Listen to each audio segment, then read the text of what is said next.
All right, are you really paying attention? Now pick up the pen and get involved. This is an important slide. This is an important lesson. Are you really trying your best? Do I need to come over there and sort you out? Now, as we're going through this process, I'm obviously using high-risk strategies here, manipulation and threat. Now, is it working? Are you being more attentive? I'm guessing not, because this is playing through the mobile phone or your iPad, and you can probably just go, yeah, this guy's lost it, and step away. But imagine if this actually happened at business. If you were being spoken to like that right now, would that have the power and the pressure to make you do what I want you to do? Okay. If so, that's the idea behind high-risk strategies, manipulation and threat, persuading people to do it even if they don't want to achieve the business change. And that's what we're going to explore in this lesson. So in this, how exciting, we've got to this point here, part of the course, okay? So in Unit 4, Area Study 2, we're going to look at high-risk strategies for implementing change. In this lesson, we're going to look at the study design dot point about high-risk strategies, and we're going to have two in particular, manipulation and threat. Okay, firstly, as a quick recap, remember there was this picture that we conveyed. We were talking about implementing change and employees naturally resisting that, people being fearful, anxious, resentful, okay, potentially moving up to sabotage and threats. The idea being is that not all change can be perceived to be a good thing for employees, and they're not sure about where it's all going to head. So to try and reduce that resistance to change that people might show, we can either use low-risk strategies, communication, empowerment, support, incentives to try and help them along the transition process, or today in this lesson, we're going to look at high-risk ones which are much more methods to influence and quickly get people to accept and follow the business change, whether or not they like it or not. So we're going to look at specifically manipulation and threat. So manipulation first, okay? This is a slightly sneaky area, and you're going to feel maybe some of you a bit unethical about this one in a business sense, but this is generally about persuading or coercing an employee to do what you want them to do, without giving them the full accurate picture of the situation or putting them in a position where they're likely to disagree. So this puppet picture, okay? Say you as a manager, you want change to occur. How are you going to manipulate people to do it, whether or not they want to, okay? So where might you see that occur, okay? Manipulation tactics. First one could be like peer pressuring. You might have seen this yourself, either in a classroom or at a part-time job.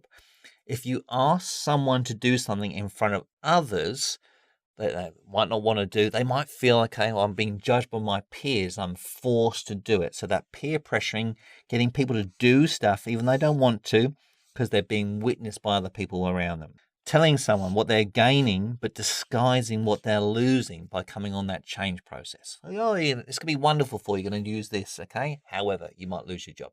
Avoiding that one and manipulating them to achieve that goal.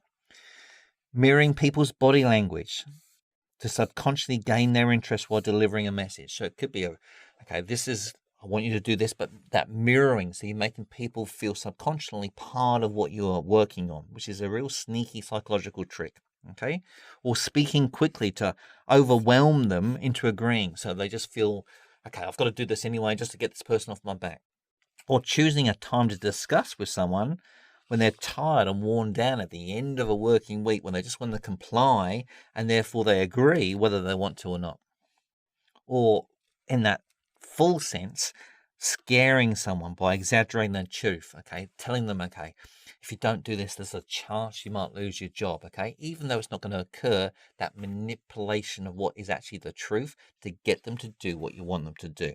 So this moves into potentially unethical behavior, okay? And they're therefore considered to be high risk, because if they go wrong, people can resist heavily against it. But the idea being is you so want that change to occur as a leader that you're willing to do this to try and make people do it. And scientifically, it is proven that manipulation is a very powerful strategy at getting people to do what you want them to do. Now, clearly, the risk is, as you can see here, they're not going to enjoy that process. They're either going to feel manipulated or pressured and be upset by the prospect, or outrightly defiant about it. So you can move into that anger level just because you're driven so much by the change process to get that change you want. So it's definitely a tactic, not desirable to be used as your first point of call. Now, threat as a strategy takes manipulation a stage further. So this one is arguably outright intimidation. What you're trying to do, you may threaten a person's job, promotion, all sorts of things if they don't do the change that you require. So you're seeing the pointing finger at the individual here, where the leader is saying, do this or else something will happen to you. You are threatening them with some sort of repercussions. So again, can be seen as very unethical and immoral, in some cases even illegal if you're doing it in a bad way. But the idea is you're trying desperately to get them across the line to do the change that you want.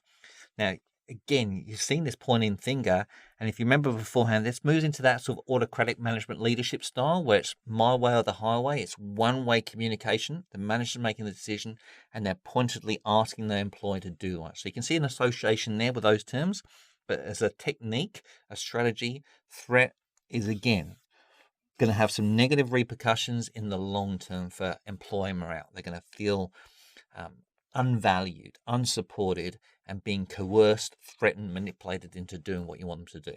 So if we're evaluating high risk, clearly we can see people aren't going to be very happy.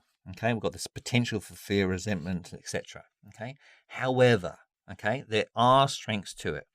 Okay, if you want it done quickly and exactly the way you want it to do, or it's a crisis situation and it has to be done straight away for people's health and safety, etc., then this can be a very powerful technique. That manipulation and threat can be very powerful and very quick to achieve the transition that you want.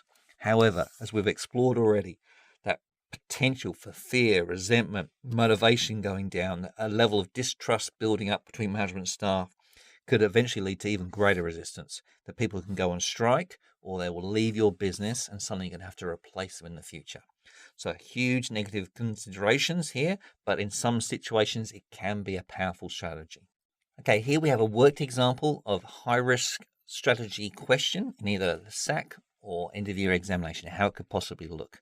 Again, we grab our magic pen. Okay, what we're looking for here, first of all, our task word is evaluate. So if you remember from before, that's going to be the strengths, weaknesses, and our opinion at the end. Okay, so we're going to be looking for that about how we construct this answer. So strengths, weaknesses, opinion of the use of high-risk strategies to overcome resistance in a small pizza business, which is rapidly losing market share to a competitor.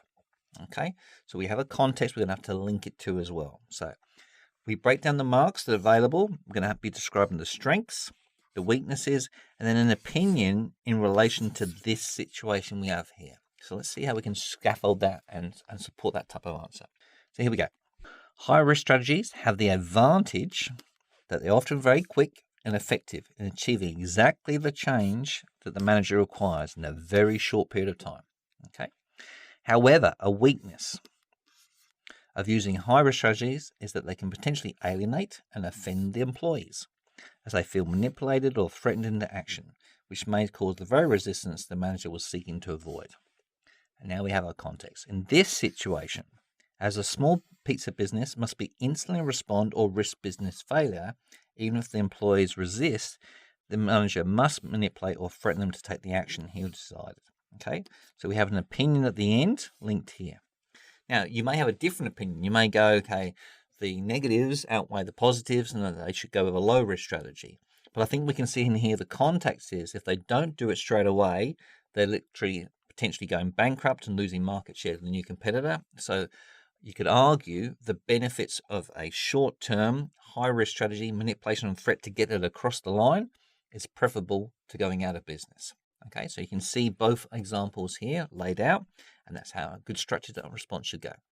Okay, so in summary, remember we talked when we go about transition, we can either use high or low risk strategies to overcome the resistance to change. In this lesson, we've covered manipulation and threat, coercing people to do what we want them to do, or literally threatening them with their position or future potential in our business if they don't go along with it. Now, yes, we will get the change, but we might have some serious negative connotations with disrespect, future morale issues, etc. So often we'll hear in this one, short-term gain. Yes, we've achieved the change we wanted to, but long-term pain, that the morale, the distrust builds up and has more negative long-term connotations associated with it. So short-term gain, long-term pain. Okay. On our next lesson, we'll move on to Lewin's 3-step change model. Look forward to seeing you then.